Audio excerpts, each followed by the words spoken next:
It's Way Up with Angela Yee, and y'all know this is exciting. If you know me, you know how much I love this person I'm about to interview. She is the GWOAT. It is Claressa Shields. Welcome. Woo, woo, woo, woo. I was just talking about your new music. You kind of forgot. You kind of like Roy Jones Jr. Remember he would do his own music? Yeah. On his way to the ring? Y'all must have forgot. You know what? That's actually my next walkout because I came up with Cash Doll this past Saturday. But I think my next fight, when I defend my titles, I think I want to come out to my own rap. As you should. You know how crazy everybody would go? Listen, they're going to go up. But listen, the reason why I'm excited to have you is because I just love everything that you've been doing for the sport of boxing and for women in general, but women in boxing too, and the journey that you've been on. You're from Flint, Michigan. Yes. And you just fought, you are the first title fighter, the first headliner at Little Caesars for boxing. Yes. That's a big deal. Yes, 15,000 fans. I sold 12,000 seats. Boxing hasn't been big in Detroit for years, and they chose me to bring it back. So the fight fans are still alive and well up in Michigan. That was an amazing choice, and it looked like you had a good time too. Now, what? I had a great time the whole week. I ran the Sprinter. I had my family, my friends with me. They was going out to eat. We went to a brunch. We went to some clubs. We went to the studio where I made that hit record with Cash Doll. Listen, what made you decide you wanted to do that? Period. Just music. You know, I've always had an ear for music, and I actually can sing, but I feel more comfortable rapping because of my persona. You know, I'm the tough, rough girl, whatever. You know, cute with the big butt, whatever. So it's like I feel more comfortable rapping. I actually get nervous singing. Well, I can't wait to hear more because I feel like, this is just the beginning of it. Now, let's discuss, even when I was watching the fight, right? Because I watched this last fight that you had with, what's her name, Maricela Cornejo. Is that? Yes. I don't want to mispronounce anybody's name. But yeah, so I was watching that and I was thinking to myself, the rounds for women's boxing is different than men's boxing, right? It's only 2 minutes. Yep. And it's only 10 rounds as opposed to 12. 12 and 3-minute rounds. And so I was looking at it like, because there were certain times when I felt like at the end of the 8th round, I felt like if that would have went a little longer, an extra minute, and all of those rounds, because your endurance is amazing. Thank you. But for you, what are your thoughts on rounds for women being only 2 minutes and then for it to have only 10 rounds as opposed to 12? Well, I just was speaking on this yesterday when I got the Fighter of the Year award, that at least give us the championship rounds. If you don't want to give us the minutes, because jumping from fighting 20 minutes to fighting 36 is a huge jump, at least let us fight 12 2-minute rounds to where it's 24 minutes versus the 36. Because why are we fighting 10 rounds? Right. It's a world championship fight. We need to fight 12. But I'm also an advocate for them letting us fight 3 minutes for 12 rounds also equal to the men. Because how can you ask for equality but you do less work? Right. We don't make the rules to where we have to fight 10 rounds for 2 minutes. Those rules are made by someone for us. I don't agree with it. I think it should be equal like it is for the men. But is it supposed to be a safety issue? Is that what they're saying the reason is? They had said some research that nobody can find. Right. Really, like nobody can find it. That they did back in the 1990s and 1980s on women, said that women have weaker necks than men, which we knew that because they have bigger bones, and that women get concussions easier than men. Or something of that nature. But there is no science behind it. It's just really, to me, it's just something men that needs laying to down be rules. restudied and Yeah, because I didn't know where that came from. And I was like, man, we need another minute here in this round. No, for sure, because I was rocking her world. Okay? All right, well, and let's also talk about just you as an undefeated champion, the GWOAT, as we call it. Hold on, let me make sure I say this right. So you are the only boxing in history, male or female, to capture boxing's 4 major titles in 2 different divisions. Yes. Right, so that's a lot of pressure, too, at the same time. Pressure? I think in my song, like, these girls feel compressed, I feel no pressure. I enjoy my job. I enjoy fighting. You know, it's crazy as it sounds. I've been getting the compliment a lot like, oh, you're just too pretty to box. I'm like, no, I'm not. Like, whatever, because I really enjoy fighting. You're too pretty to lose. I'm too pretty to lose. That's all. I love fighting. I don't know how to put it. Like, people get nervous when they get ready to fight. I get excited. I'm like, this is what I showed up for, Mm-hmm. you know. And You said that boxing saved your life. yes. So being from Flint, Michigan, what was that like, and what was your life like before boxing? My life before boxing was trash. I had a terrible childhood, you know, from my mom dealing with her alcohol abuse, from my dad going to prison, from me being raped at the age of 5. You know, I had my childhood was not the best. I'm just thankful that I had an auntie and a granny who put us in church and let me know that it taught me that God had my back, you know, and I live by, you know, Jeremiah 29:11, for I, God, have a plans for you, plans to prosper you and give you a great future. And even though my life was so bad, we were going without food. I didn't have a bed till I was 17 years old. Wow. When I won the Olympics. After I won the Olympics, I bought myself a bed. But before then, I didn't have a bed. I didn't have the nice clothes, the nice shoes. I wasn't fed all the time. But like I said, I just kept the faith and just kept working hard. And now I'm the person that take care of my family. And who got you into boxing? My dad. Mm-hmm. You know, actually, I started boxing to make my dad happy, like so he can live some of his life through me. Mm-hmm. It wasn't really like something like, oh, I want to box. I didn't know really what boxing was. I asked my dad what was he passionate about, and he said boxing. He said if he wouldn't have went to prison, he would have been a great boxing champion. And I thought to myself at that moment, you know what? I'm a box to make my dad happy. I didn't know that boxing was for me. Right. You didn't know how it was going to be that lit. Nah, like the life that I have now, if you were to tell me this when I was 11 years old, first starting out, I would have been like, yeah, right. So do you remember what were your early days like boxing? Because you're only, what are you, 28 years old now? 28, yeah. 28 years, still so young, right? It's such a young champion. But can you remember your early first matches? I remember every match. Mm-hmm. I remember, I can watch film and be like, I know what I was thinking right there. I just remember turning pro and getting my first check for $50,000. Wow. That's what I remember. And then I remember what would the men have gotten when they went pro and got they ain't making $50,000. Mm-hmm. Hey, Yeah. no. Right. And actually, I talked to one of the greats, and he was like, I ain't even make $50,000. So I'm like, I know I can make type of money you make now. That's right. Just got to work my way up there. But it was with Rock Nation. It was at T-Mobile Arena. The first fights there, we were like maybe the first or second fight there. Me and Franchon Cruz. It was Andre Ward Kovaloff won. And I just remember like it being like half a crowd there for our fight already, because I had just won the Olympics twice. But women don't make $50,000. That's unheard of too, right? The Olympic winning the gold medal twice for an American that's woman. Yeah. No other boxer has done it in history but myself in America. All right, I just want to make sure we keep pointing these things out as we bring them up. You just be glossing over it. All right, so you remember every single one of your matches. Yeah. Mm-hmm.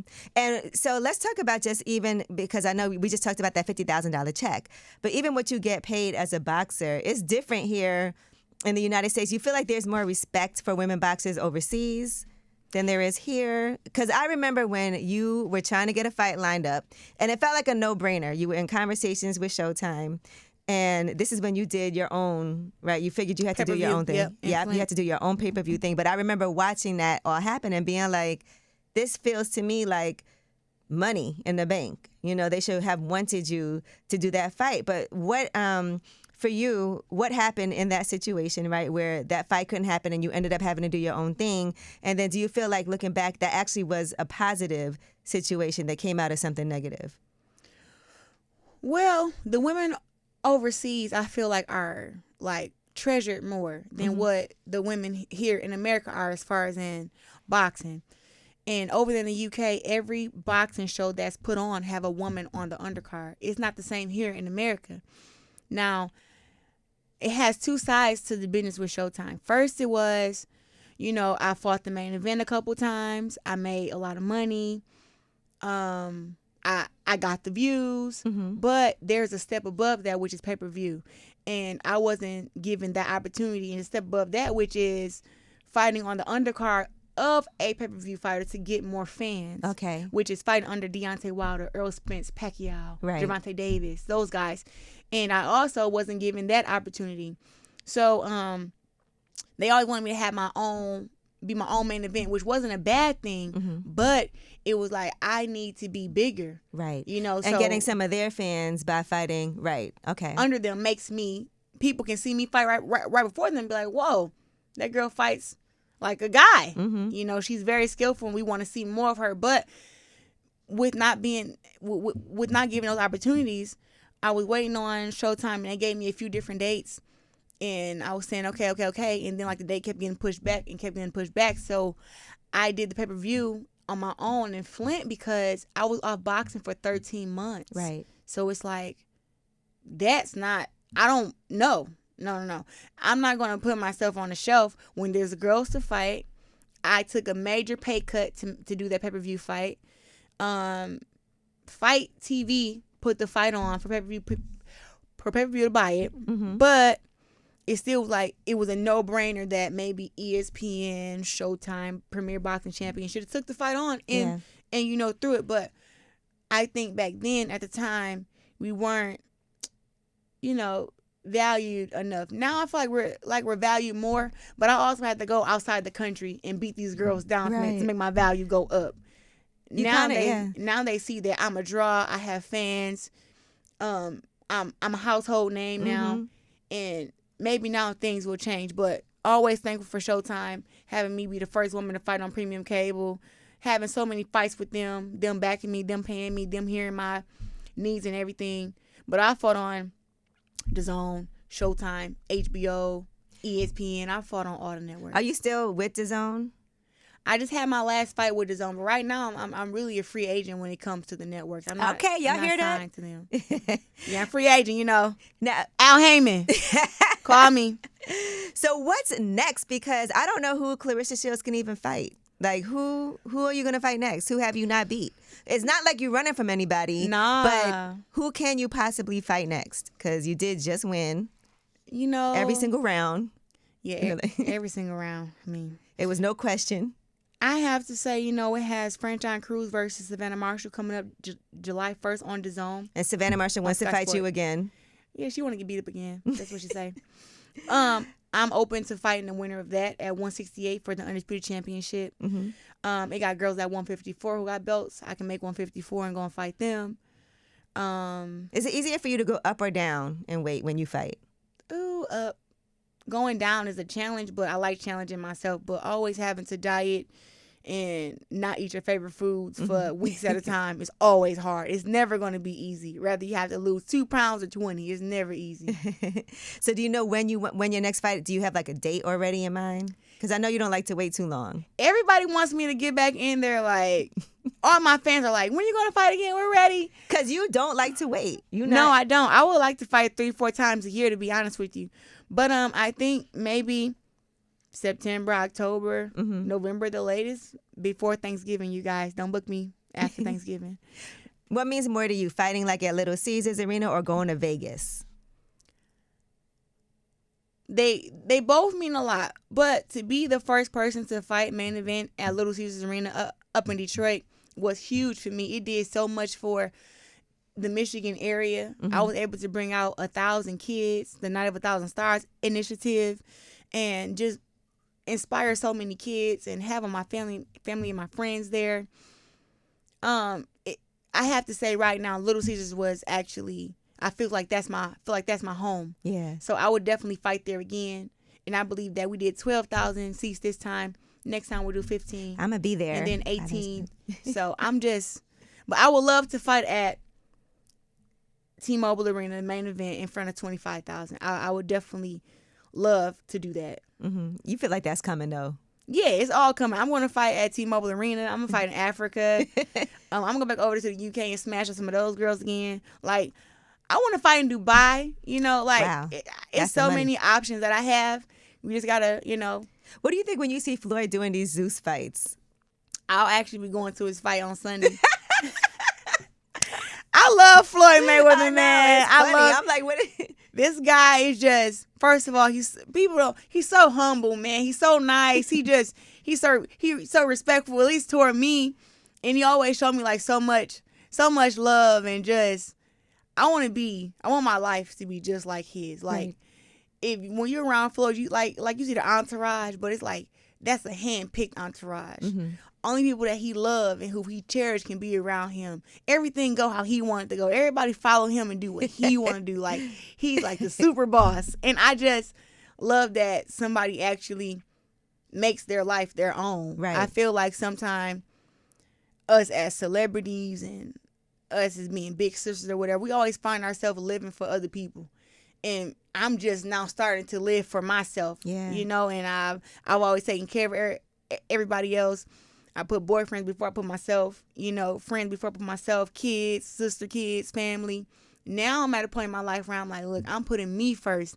And that, to me, has been the hardest thing to do. But now that I've done it, I'm like, I'm never going back to putting somebody else before me again. I don't care if it's boyfriend, girlfriend, kids. Fiance. I don't have no fiance. When did that happen? Girl, we on TV. Wait, hold on. Cause Yes. I remember the posts. Mm-hmm. All right, so that ended. When did that end? A few months ago. Okay. Yeah, we didn't know. just recently really called it off recently. Relationships are hard, and I just know, like, I feel like when you have a relationship with God, he lets you know, like, he tells you you're going to have abundant happiness. Mm-hmm. So, you know, when you find yourself in a relationship and you're not happy, and, you know, I'm not a person to complain and do all the crying. Like, if I tell you something once or twice, Yeah, let's work on it. Let's fix it. yeah, let's just fix it, because I don't like to kind of harp over the same thing, and Right. it just seemed like, you know, I can't change him. I don't want to change him. Mm-hmm. He's a great guy, so I don't want to change him. I'm just probably not the one for him. Yeah, I find that's true in relationships and in work and anything that you do. If I'm not happy with something and I put it out there and things don't change and I don't become, you know, happy, then it's time to say maybe this just isn't it. Yeah, me. and you know what? And it doesn't mean that you have to pretend that the person died and not talk to them. I feel like that's just so childish. Yeah. People be like, we broke up, we spent all these years together, but now you don't exist to me. It's like, I feel like that's maybe needed for healing for a short time, but to be like that for the rest of our lives and we just spent 2-3 years together. Yeah, the best thing is when y'all can still be friends. But I will say immediately after, you can't keep acting like you still in a relationship, because then you get back comfortable again. Yeah, and that's why I just was like, I've just decided that it's not anybody else. It's just that I don't think I need to be in a relationship. I'm still trying to grow. And that's your decision for yourself. Yeah, to who I am. And I'm not on that type of time. Like, I'm number one in the world. I have a great career. I have so much more to do. And to make everything that I want to do easier, I have to be happy. I have to be abundantly happy. So I'm not happy. Nothing works. Everything just seems harder if I'm stressed out.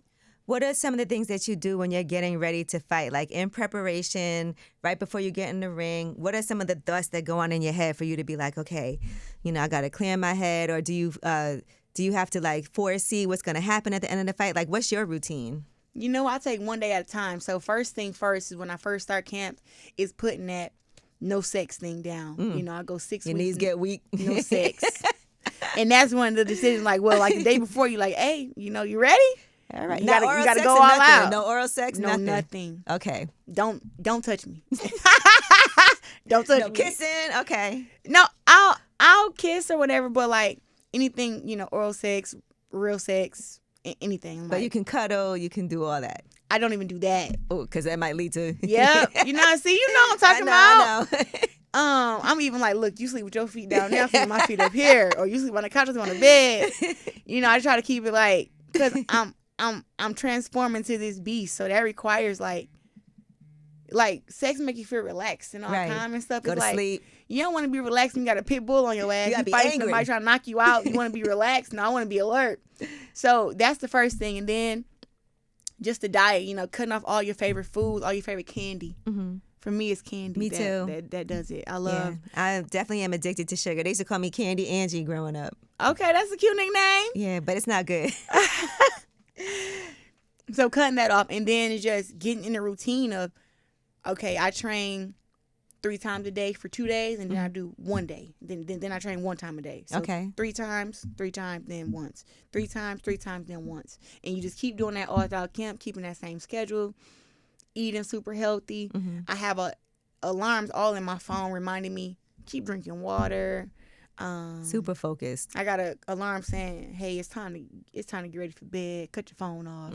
Like I have so many different things, and I also too just spend so much time with God. I feel like every time I go into camp, and then I come out of camp, I'm a totally different person. Right. I just feel like that alone time with me and my dog and just training, I just really get to, everything's about me, and then everything's about God. I get to talk with him all throughout the day, pray with him, and it just seemed like he just sent me signs and he sent me messages and stuff. And and then it's like, okay, this is the guidance I was asking for, and I would have seen it had I, in my real life, not my training camp, but in my real life, had been able to have this time with him. So I really enjoy my training camps. It's peaceful. And then I have the fight, and then I feel like my life get right back chaotic again. But after this fight, I decided I don't want my life to be back, chaotic. I wanted to stay how it is when I'm in camp, and that has been a struggle in itself because it seems like we all just go back to the same routines. Right. And it's like, you know what? I'm going to change up those routines because I don't want to go back to being stressed out and angry and not being able to have a connection with God as much as I have now in my real life. Like I want to keep that. All right. So this is something new for you, too. It's new. Yeah. That's great. And I remember talking to Floyd Mayweather once, and he was telling me that, leading up to a fight, you do have to talk crazy. You have to put on a show. You have to be interesting. You have to sell tickets. For you, is that how you really are? Or do you feel like sometimes you got to just put on this show that takes you a little bit out of character? No, that's me. That's me. I can't help but be nobody else. Listen, I'm from Flint. We trash talk. We fight. We back it up. First thing first, we allow everyone to trash talk, right? But once you don't back it up, we gonna tell you, hey, shut up. Be quiet. We don't rock like that. So Flint, and even myself, I have a thing where it's like, look, I'm a talk my stuff, but long as I back it up, I can continue to talk my stuff. So I don't just trash talk just for no reason. It's like I really feel like I'm finna go out there and dog these girls. Now, what about when do they ever get under your skin when they talk crazy about you? Maybe Savannah Marshall. Let me see. What did Savannah Marshall say that may have, tickled my feather? Everything she said was funny. Okay. It was just the fact that I think one thing that grinded my gears was she kept saying that she beat me in the amateurs. And it was like, no, you didn't. She does always say that. No, you didn't. I'm just so mad. I'm like, every time I read, be like, the only person that's ever beat her in the amateurs is Savannah. All they do is speak about, like, who mentions the amateur? I was 77 wins and 1 loss in the amateurs, and we talking about this? Like, come on now. We talking about practice, man. Stop. But that's why I was like, that's the only thing she would say. But then it was like, the other thing that was more nerve-wracking was, no one had ever seen the fight. Right. The fight was never online. And then, right before we fought, Sky Sports put the fight out. Oh, damn. And up on YouTube, and everybody was like, yo, Claressa was not lying. She really beat Savannah Marshall. Oh, my God. And I'm like, I told y'all, quit playing. Playing with me. Stop. Don't play with it. All right, let me ask you this. So did you watch the Devin Haney-Lomachenko fight? Yes, I did. Well, now, what were your thoughts about that? Because I saw a lot of people weighing in on, some people didn't feel like Devin Haney won. As an expert, as a boxer yourself in that field, what did you think? Well, one, shout out to both guys. But Devin Haney won the fight to me. Right. He won more rounds. Now, this is what I will say. Because he died down toward the end of the rounds, I will say that he won the fight, but he lost the war. Okay. And what's that meaning is he let Lomachenko mentally feel like he was still in the fight when he should have just, well, it's hard to blow him out in the dirt, but I feel like 7 rounds to 5 for Devin. Lomachenko had his rounds, but Devin was controlling him with the jab. He was keeping up with the angles. He was landing his shots. He didn't really get hurt by Lomachenko until I think round 10 or 11. And he may have even won the last round, Devin Haney. So I feel that Devin won the fight.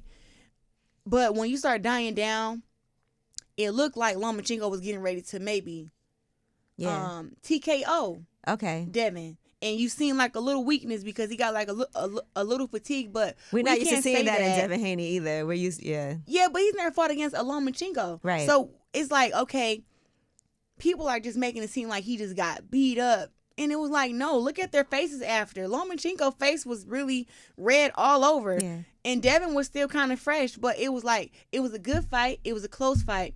But to me, Devin Haney won. And I was just really disappointed to see all these celebrities who you never hear speaking about boxing go on and talk about, Devin Haney lost. I'm never supporting this sport again. Like, stop.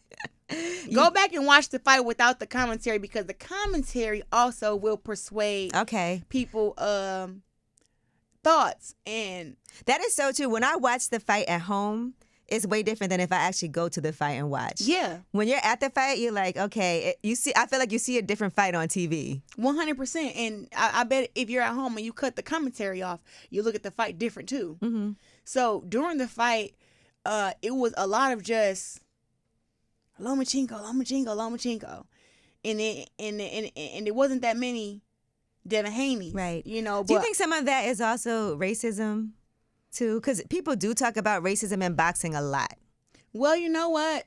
It was Timothy Bradley and Andre Ward. Andre Ward was saying good things about Devin Haney, but not Timothy Bradley. I don't think it's a race thing. I believe that racism does exist in our sport, but not the way it exists in real life, like outside the ring. I feel like color had nothing to do with it. I feel like every judge, and this is what we have to, every judge had to fight for Devin Haney. Yep. So I don't know what all the ruckus is about.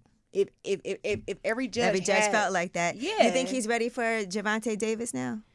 Listen, when you're undisputed champ, you better get ready for everybody. I believe that that'll be a really great fight. I think Gervonta Davis holds the punching power.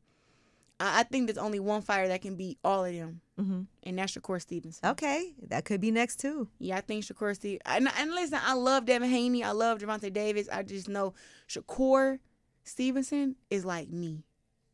He's the male version of me. I love that. Like this guy is just so dedicated to the gym. Believe in God, hard worker, take care of his family. Like, this dude will be, he's a workaholic.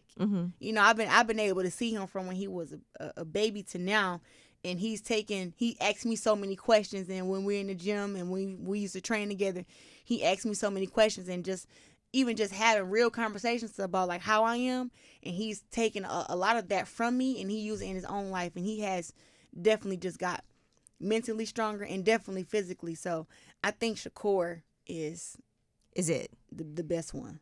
All right. And speaking of things that you've been doing, MMA fighting, right? Yes.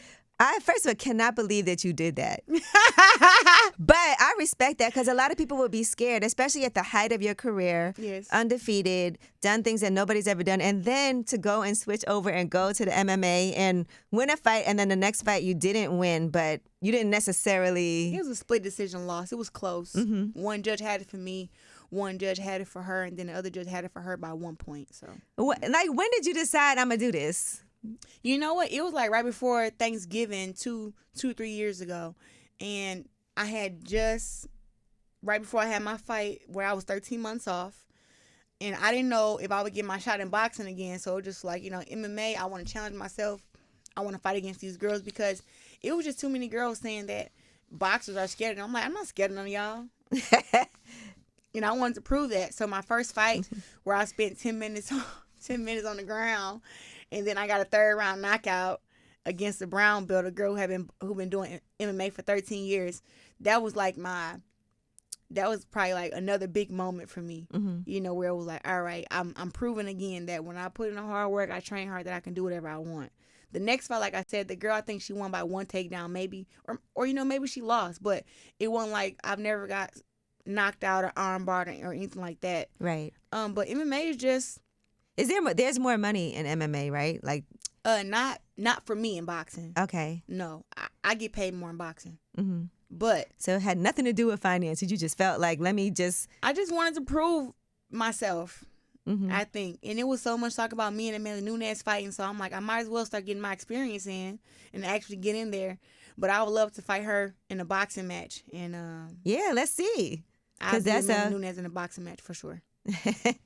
All right. Well, Claressa Shields, I think we can look forward to seeing you hopefully in November. Yes. Right, for another fight. Mhm. Al Heyman hopefully is watching this because Al you are a Heyman, free call agent. your girl, man. Call me. And new music. So what's going to happen with the music? I know you have this new song. Yes, it's Rest of the Quote, round 1, streaming on Apple Music and Spotify. Make sure you guys go listen to it. Are you going to do more music or? Yeah, this actually is like my 4th song, Okay. but this is my best one. Okay. I feel It like sounds good. Did you write it yourself? Yeah. Girl, Listen, I don't know. Somebody might have wrote the song, gave it to you. I don't know. It had took me about 6 to 8 weeks to do that whole song. Because first of all, when you hear the beat, it's a hell of a beat. He's from Detroit. Shout out to my guy Helliver. I love Helliver. Okay, Helliver just came through like, Every hey, here you legendary go. Detroit artist has a hell of a beat. Okay. For real, like from T Grizzly to everybody. Sada Baby. Mm-hmm. But when he slid the beat, you know, I'm listening to it and I immediately just start writing. I'm like, then I would stop like, So when I had been practicing for about 2 or 3 weeks, and then I got in the booth the week of my fight. I had my cousins, my friends. I had an entourage with me, and it just was like the best studio session I've ever had. It felt good. And when I got done, I'm like, I gotta get this master. I gotta drop this. And so I dropped it. Everybody love it. And they want me to do an EP. So I think I'm gonna do like a round 1 through round 10. That's dope. Yeah. What can you not do? I mean, you know, I can't twerk like a porn star, but I feel like you'll make that happen at some point. if you put your mind to it, Claressa Shields could do anything. Yeah, for sure. You know, right now, you guys, I'm looking forward to being in some movies. I want to be in a swimsuit cover. Okay. You know, I can see it. I can see it. Puma, call me. All right, we're putting everything out in the atmosphere Yeah, for Claressa I want to be a Puma Shields. athlete. I love their outfits and their clothes. And CoverGirl, look. Easy breezy. Come on. And by the way, guys, she's single. Single, not ready to mingle, okay? It's about to go crazy. All right. Well, thank you so much for coming to see us. It is Claressa Shields, the GWOAT, undefeated baby.